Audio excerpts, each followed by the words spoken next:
شيخ مفتي Habibi. أنا حزين He says, I'm very sad. لأنني سوف أعيش بقية حياتي بلا أم. He says, because I'm going to live the rest of my life without my mother. She's passed away. أنا أمي توفت قبل 5 أشهر أو 6 أشهر. My mother passed away 5-6 months back. والله العظيم I swear by Allah, أنني الآن أتمنى أمي أن ترجع إلى الدنيا من أجل أن أقبل قدميها. he says, I promise you, I swear by Allah, I feel within me that I desperately want my mother to come back to the earth, even for a moment, so that I can kiss her feet. لأن ربي يقول Because Allah subhanahu wa ta'ala says, وقضى ربك ألا تعبدوا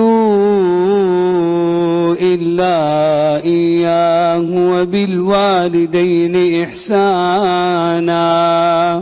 Allah has decreed that none shall be worshipped besides Him, and that you shall do good to your parents. إما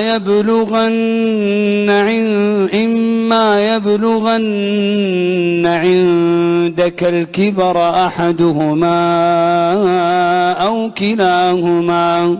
If one of them or both of them happen to achieve old age in your presence, فلا تقل لهما أف.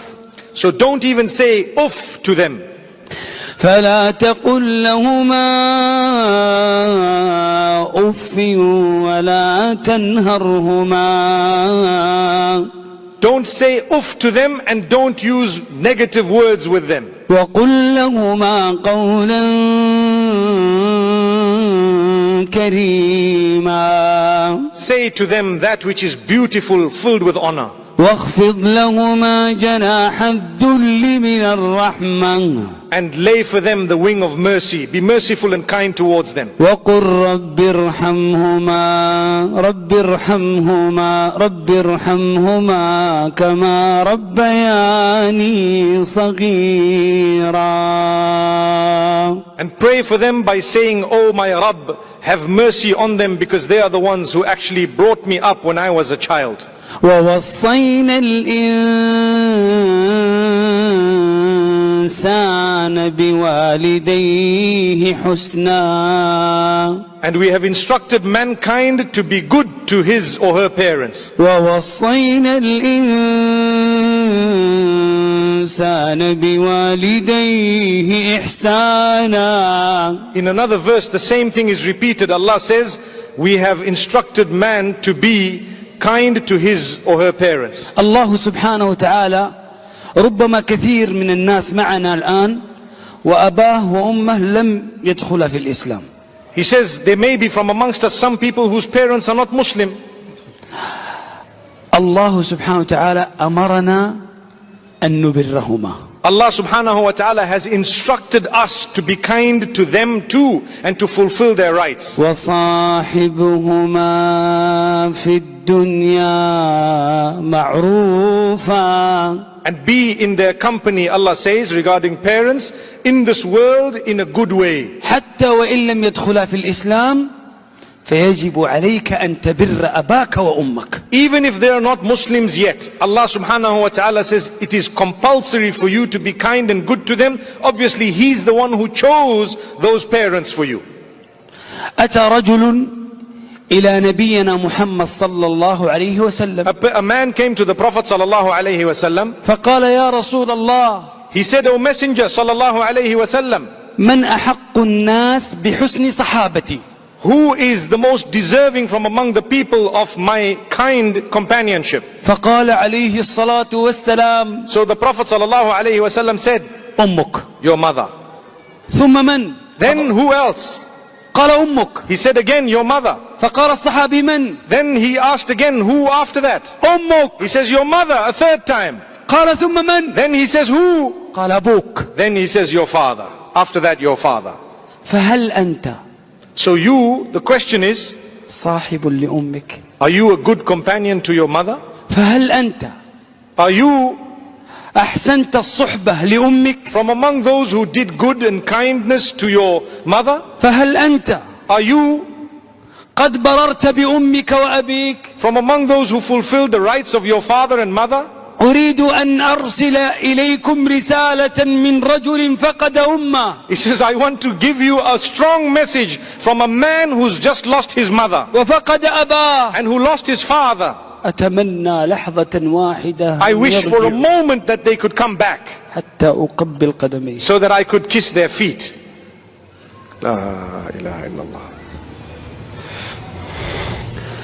الله المستعان. May Allah subhanahu wa ta'ala grant his parents Jannatul Firdaus and all those who've passed away, our parents too. Ameen. عندي بشارة للشيخ منصور ولكل من فقد أباه أو أمه. He says, I have good news for Sheikh Mansour and for anyone who's lost their parents. أن البر لا ينتهي بوفاة الأب أو الأم. That the goodness and the kindness to your parents does not stop at the point of their death. والصحيح And the correct, أن البر الحقيقي يبدأ بعد الوفاة. that the true goodness to your parents actually starts after death, after their death. لأن الأب أو الأم الذي في قبره الآن Because the mother or the father who's already in their grave right now لا يستطيع أن يحصل على حسنات وأن يقوم بأعمال صالحة لأنه في قبره. they will not be able to do any more good deeds because they are in their graves. فقد انقطع عمله So all their deeds are cut إلا من ثلاثة.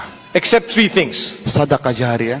A charity that they had given that is constant or the reward of it continues. علم ينتفع به. Knowledge that they may have disseminated in a beneficial way. أو ولد صالح يدعو له.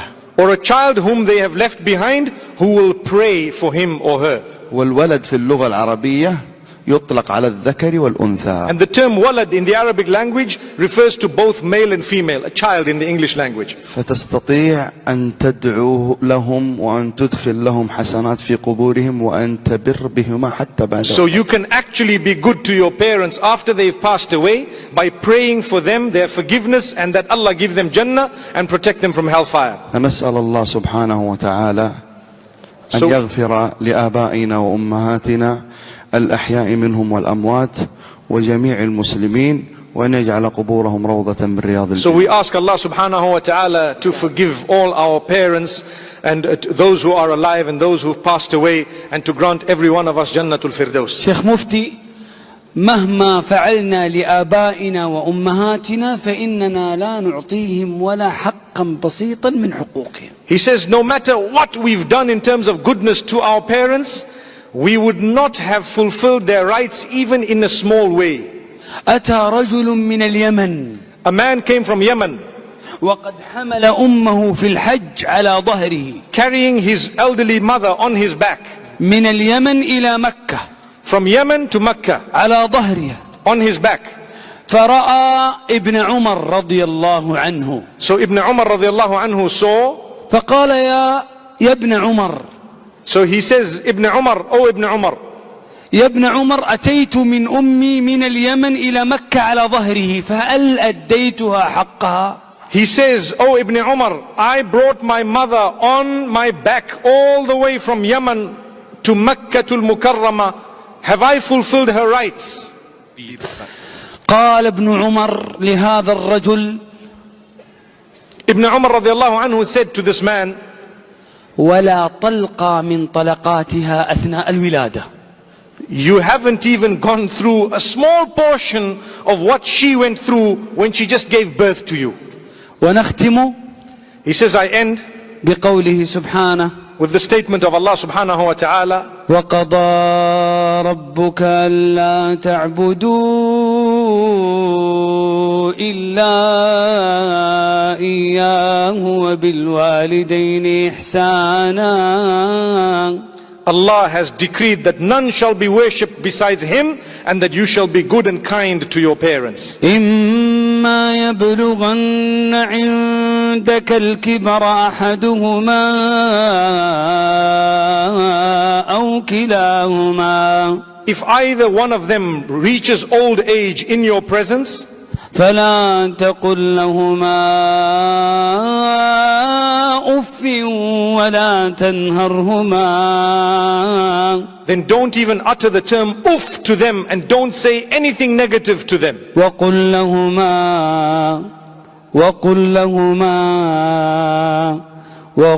لهما قولا كريما.